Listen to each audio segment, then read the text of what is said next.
Je tenais absolument à écrire ce livre parce qu'en 2013, j'ai rencontré des mamans dont les très jeunes enfants étaient partis en Syrie, entraînés dans les atrocités du terrorisme.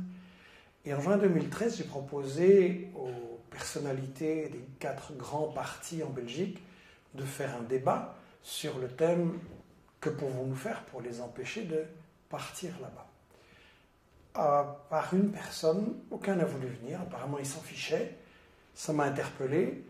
Et puis tout d'un coup, quand l'attentat éclate contre Charlie, alors qu'il n'avait rien fait pour 10 000 victimes du terrorisme en Syrie et en Irak, il y a 19 victimes à Paris, et là tout le monde vient avec des programmes, des déclarations, la France est en guerre, tout ça. Est-ce que ça va marcher, leur solution, ou est-ce que nous allons être entraînés dans encore plus d'engrenages et de violence? Et ce qui m'a frappé, c'est qu'on a eu une manifestation énorme, Je suis Charlie, 1,5 million de personnes à Paris, et de l'autre côté, les jeunes des banlieues n'étaient pas là. Et chez eux, quand on les interroge, on n'ose pas forcément le dire, mais c'est plutôt « je ne suis pas Charlie ». Donc on a un clivage, on a une fracture entre 2 France qui ne suivent pas les mêmes médias, ne croient pas les mêmes infos, ne se parlent plus. Et la question que j'ai voulu poser dans ce livre, c'est est-ce qu'on peut surmonter ce clivage? Est-ce qu'on peut arriver à établir un dialogue entre les Charlie et les pas Charlie? Et pour ça, il m'a semblé que la question clé, c'était de clarifier justement, sur base de faits évidemment, sur base de déclarations des propres dirigeants et services des États-Unis, quels sont les véritables liens entre les États-Unis et le terrorisme? Est-ce que vraiment ils les ont toujours combattus? En commençant cette enquête, j'ai été frappé par une déclaration de Laurent Fabius, le ministre français des Affaires étrangères. Il déclare à Marrakech en décembre 2012, je cite, « Le front al-Nosra fait du bon boulot contre Assad en Syrie et donc c'est très difficile de les désavouer. Le front al-Nosra, c'est la branche syrienne d'Al-Qaïda. Donc des terroristes d'Al-Qaïda sont soutenus par Fabius en Syrie. » Alors ça m'a rappelé une déclaration de James Baker, qui était le ministre des Affaires étrangères des États-Unis de George Bush, le père. Et en 1996, James Baker déclare, je cite, « Il n'y a pas de pays musulman plus intégriste que l'Arabie saoudite, et pourtant, c'est à la fois un ami et un pays important pour les États-Unis. Nous ne devons nous opposer à l'intégrisme que dans la mesure exacte où nos intérêts nationaux l'exigent. » Ça veut dire que les États-Unis ont donc parfois combattu le terrorisme et parfois l'ont utilisé. Et c'est ça qu'il faut voir au travers des différentes guerres des 30 dernières années.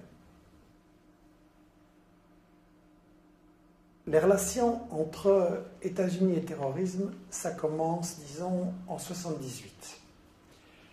En Afghanistan, une révolution vient d'installer un gouvernement d'inspiration socialiste, le gouvernement Taraki, et c'est la meilleure période de l'histoire de l'Afghanistan. On construit des routes, on ouvre des écoles, des hôpitaux, il y a l'émancipation des femmes, les mariages d'enfants sont interdits.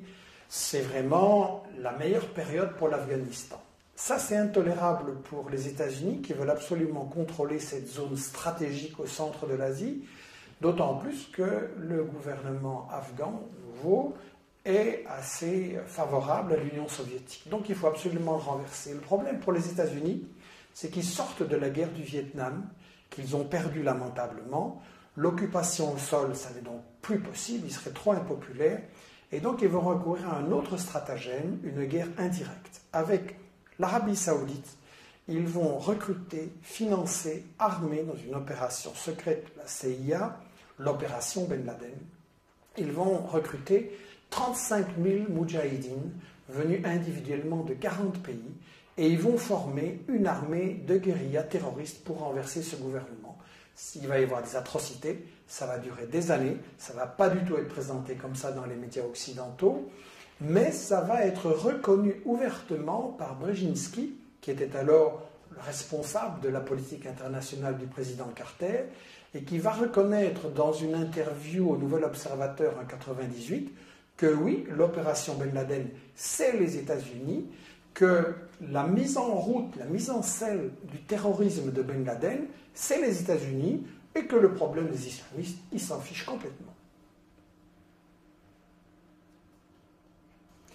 La méthode qui a tellement bien marché en Afghanistan, les États-Unis vont la réutiliser contre la Yougoslavie, d'abord en Bosnie, 91-95, puis contre le Kosovo, 98-99, et ça va être dévoilé par Sibel Edmonds, qui après le 11 septembre a été engagée comme traductrice par le FBI, et qui va constater que, en fait, la CIA, le Pentagone, les affaires étrangères ont collaboré contre la Yougoslavie avec des terroristes d'Al-Qaïda de très haut niveau et qui va le déclarer dans son témoignage, dans son livre Classified Woman.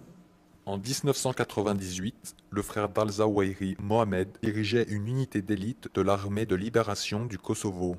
Et donc, au Kosovo, ça va donner lieu à un revirement diplomatique extrêmement rapide des États-Unis, dont le représentant officiel déclare en 98. Je sais ce qu'est un terroriste lorsque j'en vois un, et je vous dis que ces gens de l'UCK sont des terroristes. Et 4 mois plus tard à peine, les affaires étrangères déclarent officiellement exactement le contraire. L'opinion des États-Unis n'est pas que l'UCK est terroriste.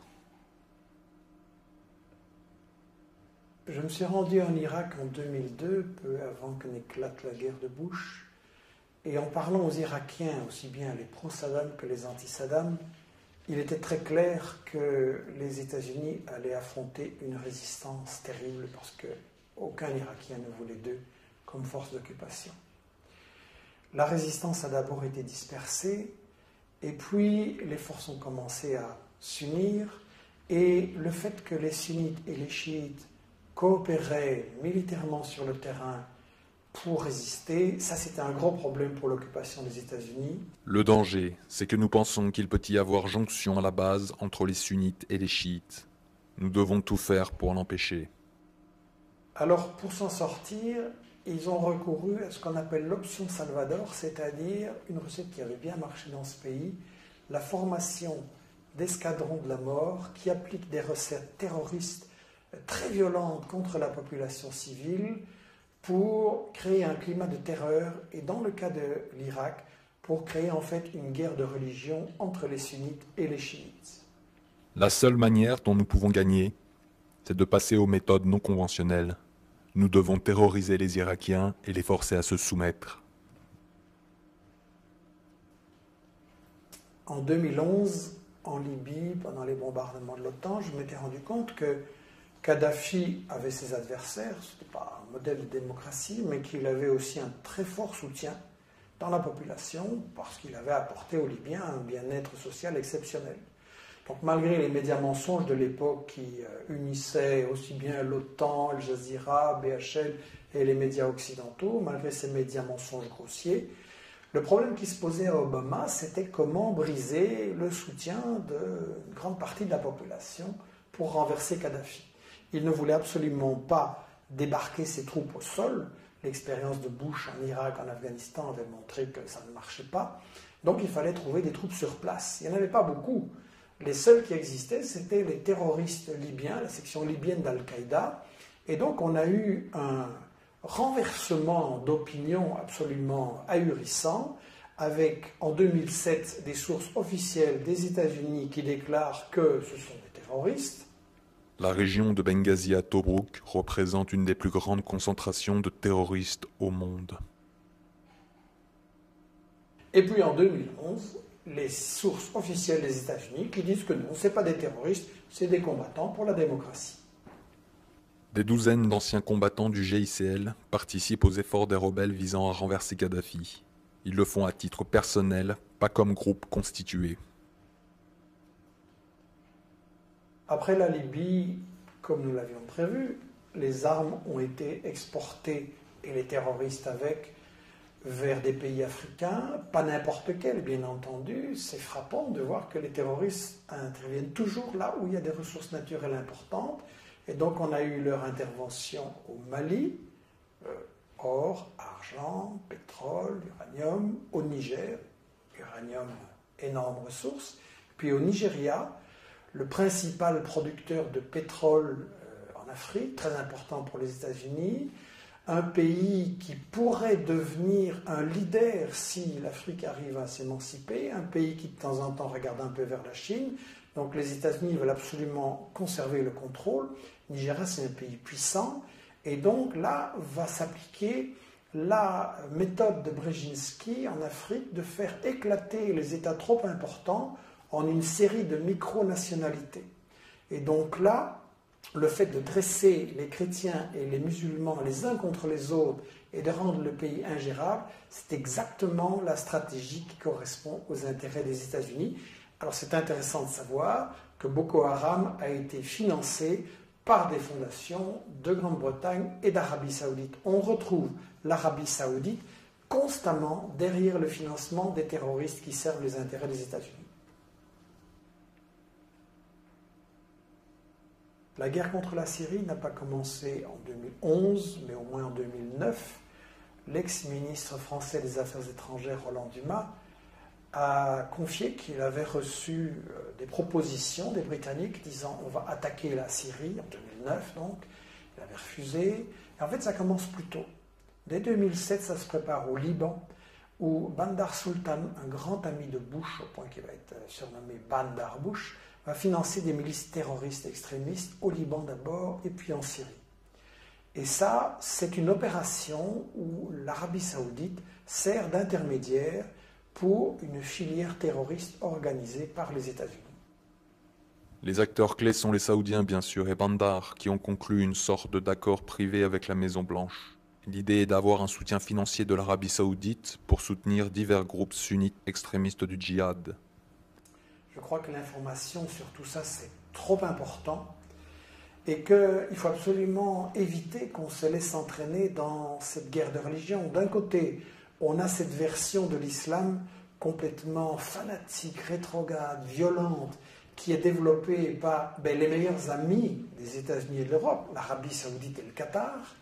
Et de l'autre côté, on a, très très préoccupant en Europe, cette montée de l'islamophobie qui justifie la division des couches travailleuses entre elles sur le plan social ici et sur le plan de toutes ces guerres qu'on prépare contre des pays arabes ou musulmans. Il est vraiment fondamental de rétablir un dialogue entre les Charlie et les pas Charlie. La véritable liberté d'expression, je pense, c'est de pouvoir parler ensemble et débattre sans tabou sur les intérêts cachés et les stratégies cachées de ceux qui prétendent dominer le monde.